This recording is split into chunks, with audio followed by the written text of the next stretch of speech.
Hello everyone, polity के इस series में आपका अगेन स्वागत है। तो चलिए फिर शुरू करते हैं। दोस्तों, आप बात करेंगे मूल कर्तव्य का। ठीक है। जैसा कि हम सब जानते हैं, रूसी संविधान से इसे लिया गया है। 1976 में सरदार संसद समिति ने की सिफारिश की, जिसे 42वें संविधान संशोधन अधिनियम 1976 में लागू किया गया।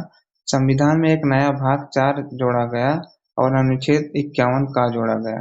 अब अगर अनुच्छेद 51 का की बात करें तो इसके अनुसार नागरिक कर्तव्य हैं, जैसे संविधान का पालन करें, उनके आदर्शों, संस्थाओं, राष्ट्रध्वज, राष्ट्रगान का आदर करें, भारत की संप्रभुता, एकता, अखंडता की रक्षा करें, हमारी संस्कृति, गौरवशाली परंपरा का महत्व समझे, पर्यावरण, वन, झील, नदी, वन जीव के प्रति समर्पण का भाव रखे, सार्वजनिक संपत्ति की सुरक्षा करे, हिंसा से दूर रहे।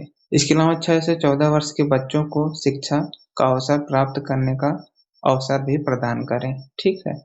तो ये हो गए मूल कर्तव्य। मूल कर्तव्य की विशेषता की बात करें तो मूल कर्तव्य न्यायोचित है, कुछ नैतिक है, वहीं कुछ नागरिक है। जैसे स्वतंत्रता संग्राम के उच्च आदर्शों का सम्मान नैतिक है, जबकि राष्ट्रीय ध्वज, राष्ट्रीय गान का आदर करना, यहाँ आधार लिखा गया है। ठीक है, टाइपिंग मिस्टेक हो गया है।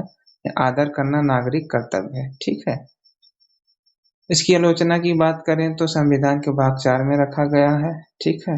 इससे इसका महत्व कम हो जाता है, इसे भाग 3 के बाद जोड़ना चाहिए था। मूल कर्तव्य की महत्व समझाने की कोशिश करें तो अपने अधिकारों का प्रयोग करते समय व्यक्ति या नागरिक को अपने कर्तव्य भी याद दिलाता है। ठीक है, कि उनके कुछ कर्तव्य भी हैं यदि उनके कुछ मूल अधिकार हैं तो। यह नागरिकों के लिए प्रेरणा स्रोत है, अनुशासन, प्रतिबद्धता को बढ़ाता है। मूल कर्तव्य संबंधी वर्मा समिति 1999 में गठन हुआ था। कुछ मूल अधिकारों का इन्होंने पहचान की, इसे कानूनी प्रावधान बनाने का सुझाव दिया था। ठीक है, मैंने उसको लिखा नहीं, ज्यादा इम्पोर्टेंट था नहीं। ठीक।